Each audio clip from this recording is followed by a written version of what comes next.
After the end of World War II, the world was split into two, East and West. This marked the beginning of the era called the Cold War.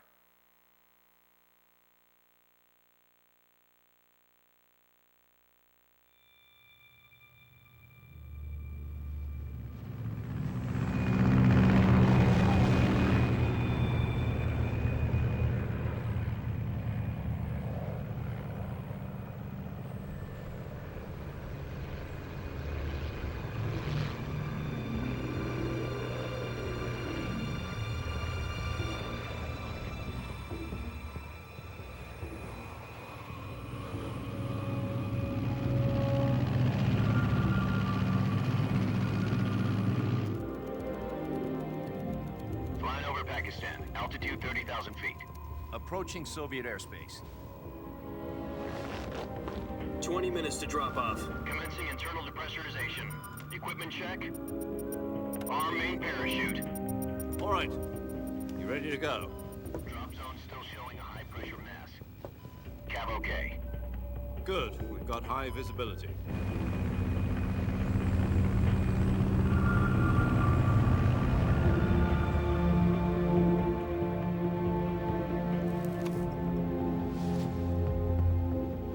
Put out that cigar.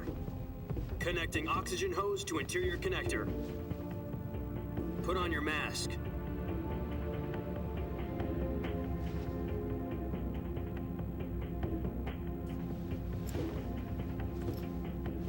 Does this panty waste know what he's doing? Approaching release point. 10 minutes to drop off. Hey, are you deaf? He said put out the cigar and put on your mask.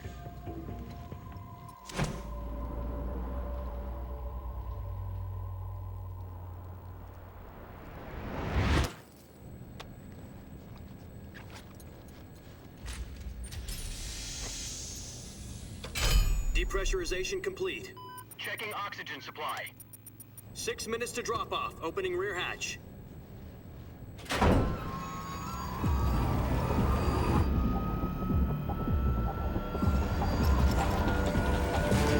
Sunrise.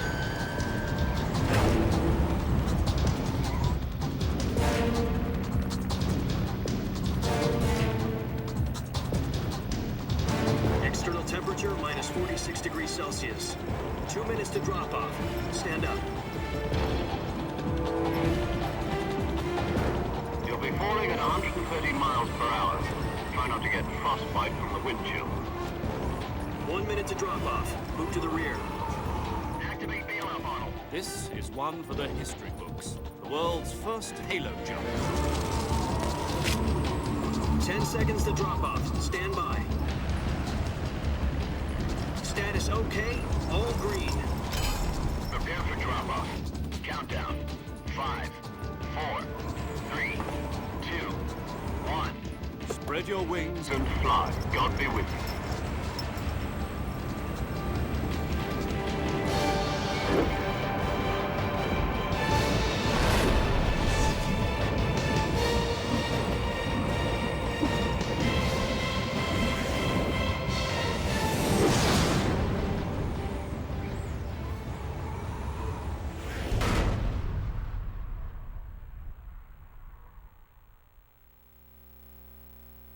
Jack, I've got some important news. The head of the CIA has finally given us the green light for the virtuous mission. Virtual mission? No, the virtuous mission. The future of our Fox unit depends on it. If it succeeds, we'll be officially organized into a unit. Virtuous mission? Sounds like some kind of initiation ritual. You know, don't get cocky. This isn't a training op. Right. So what exactly is this wonderful mission? Well, about 2 years ago, a certain Soviet scientist requested asylum in the West through one of our moles. His name is Nikolai Stepanovich Sokolov. He's head of the OKB 754 Design Bureau, one of the Soviets' top-secret weapon research facilities, and the East's foremost expert on weapons development. Sokolov? Isn't he that famous rocket scientist? The very same. On April the 12th, 1961, the Soviets achieved the first manned spaceflight in history. The Earth was blue, but there was no God. Well spoken. The rocket that carried Yuri Gagarin into orbit was the A-1, known as the Vostok rocket. Sokolov is said to be the man most responsible for the multi-engine cluster used in that rocket. After Gagarin's flight, Sokolov left rocket development to become the head of the newly established Design Bureau. From a lowly technician to head of a design bureau, that's quite a success story, so why do you want to defect? It seems he'd become afraid of his own creations. Afraid? Call it a crisis of conscience. And for that, he left his country and his family behind and went over the fence? Not exactly. One of his conditions was that his family was also to be taken safely to the west. We used a mole to get the family out first and succeeded in sneaking Sokolov over the Berlin Wall shortly afterwards. I was the one who conducted the operation. The security on the eastern side was still full of holes back then. Then what? We got Sokolov over in one piece, but the whole ordeal had left him exhausted, and we checked him into a hospital in West Berlin. It took him 2 weeks and more than 600 miles to get from the research facility in the Soviet Union to Berlin. He was in no condition to say anything coherent. And it was only a week later that we had something much bigger on our hands. The Cuban Missile Crisis. October the 16th, 1962, President Kennedy received word that the Soviets were in the process of deploying intermediate-range ballistic missiles in Cuba. The President demanded that the Soviets dismantle and remove the missiles. At the same time, he announced a naval blockade to prevent further missile shipments from reaching Cuba. But the Soviets didn't back down, instead placing their armed forces on secondary alert. Soviet transport ships carrying missiles continued on course towards Cuba. US and Soviet forces went on alert for an all-out nuclear war. Frantic negotiations were conducted through the UN's Emergency Security Council and unofficial channels to end the hair-trigger standoff. Finally, on October the 28th, the Soviet Union agreed to remove its missiles from Cuba, and so the world avoided a nuclear holocaust. But in order to get the Soviets to pull their missiles out, we had to make a deal. You mean the one where the US agreed to remove its IRBMs from Turkey? No. The Jupiter IRBMs deployed in Turkey were obsolete, and we were going to get rid of them anyway. They had no strategic value whatsoever to either the US or the Russians. The Turkey deal was a ruse, a cover story that was fed to the other intelligence agencies around the world. So what did the Russians really want? Sokolov. They wanted us to return Sokolov. You mean the Soviets pulled out of Cuba just to get their hands on Sokolov? That's right. What the hell was he working on? At the time, we had no idea. We were running out of time. It was either give up Sokolov or risk full-scale nuclear war. In the end, we had no choice. President Kennedy gave in to Khrushchev's demand. The next day, I got Sokolov out of the hospital, handing him over to agents on the eastern side. Sokolov kept on screaming, "Save me," until he disappeared from my sight. Then, a month ago, we received some new information from one of our moles. About Sokolov? Yes. He was taken back to the research facility and forced to continue working on the weapon in question under KGB supervision. What's more, it's on the verge of completion. So what kind of weapon is it? Something to do with space rockets? No, missiles. Same technology. I guess you're right. We don't know the details, but it appears to be a new kind of nuclear device. For half a year now, the Soviets have been conducting frequent nuclear tests at Semipalatinsk. Something to do with the weapon, I assume. We're talking about a secret weapon so big that Khrushchev was ready to pull out of Cuba to get it back. Is Sokolov still in the facility? No. According to our intelligence, he's in Selino-Yarsk, a place in the mountains about 3 miles to the west that's known as the Virgin Cliffs. The Virgin Cliffs. Nice name for a virtuous mission. They moved him there just recently. Why? Apparently, they're conducting a field test of the weapon, but it's our best chance to get him back. This mission would never have been possible if he was still in the research facility. This is our last chance. Sokolov must have known that too when he contacted us.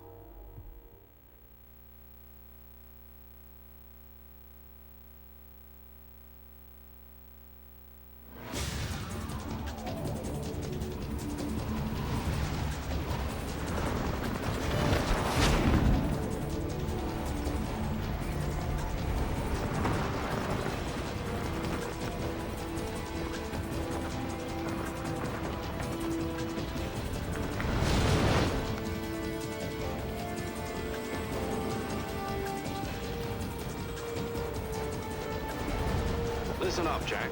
Your mission is to infiltrate Selino Yask in the Soviet mountains, ensure the safety of Sokolov, and bring him back to the West.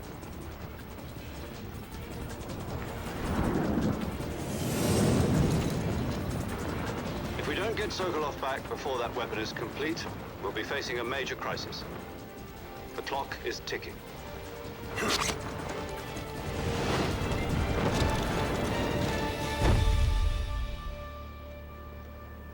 Once we've confirmed the rescue of Sokolov, stand by at the recovery point. A recovery balloon will be dropped at that point. Helium will be pumped into the balloon to inflate it. The process takes about 20 minutes. Once it's complete, the gunship's arm will latch onto the balloon and pull it up. The Fulton surface-to-air recovery system. I'm familiar with the theory. Take it easy. It's been combat-proven. Do you think Sokolov is up to it? The shock will be less than during a parachute jump, and the arm can handle up to 500 pounds. So you're planning on going over the border in a single combat tower? She's equipped with two 6-barrel 20mm Vulcan cannons, as well as two 40mm machine guns. Sounds like she could hold her own against a battalion of tanks. Even with the fuel in the reserve tank, we're facing a 4-hour time limit. If all goes well, it shouldn't take more than a few hours. Home in time for dinner. But if anything goes wrong, you'll be eating dinner, breakfast, and all the rest of your meals in the jungle.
Do you copy?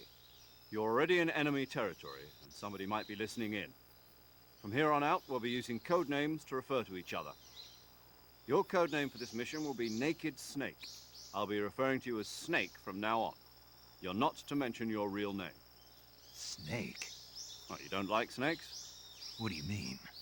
Well, you've eaten one before, haven't you? In survival training. I'm glad to hear that. I don't know if I'd ever order one in a restaurant, but... Be careful, you might not have a choice. What about you, Major? What should I call you? Let's see. I'll be Tom. Call me Major Tom. This will be a sneaking mission. You must not be seen by the enemy. You must leave no trace of your presence. Is that clear? This kind of infiltration is the Fox unit's speciality. In other words, weapons and equipment are procured on site. That goes for food as well. You're completely naked, just as your name implies. Great. Now I see why you asked me if I like snakes. I suppose calling me Snake was your idea of a joke, too. No. There's a good reason for that. I'll tell you later when the time is right. Gotcha. Getting back to the subject, how exactly am I supposed to feed myself? You've been issued a knife and a tranquilizer gun. Use them to hunt for food. You'll also find some medical supplies in your backpack. Yeah, about the backpack. I lost it in a tree on the way down. I see. Well, you'd better go back and get it then. You know where it is? No problem. I can see it from here. It's stuck on a branch. To climb a tree, stand in front of a tree that's covered in ivy and press the action button. I'll be monitoring your progress over the radio. We can't risk violating Soviet airspace, but I'll be in the gunship. My frequency is 140.85. I'll give you a call if I need to talk to you. If you need to talk to me, use the send function. Okay, Snake, go get your backpack.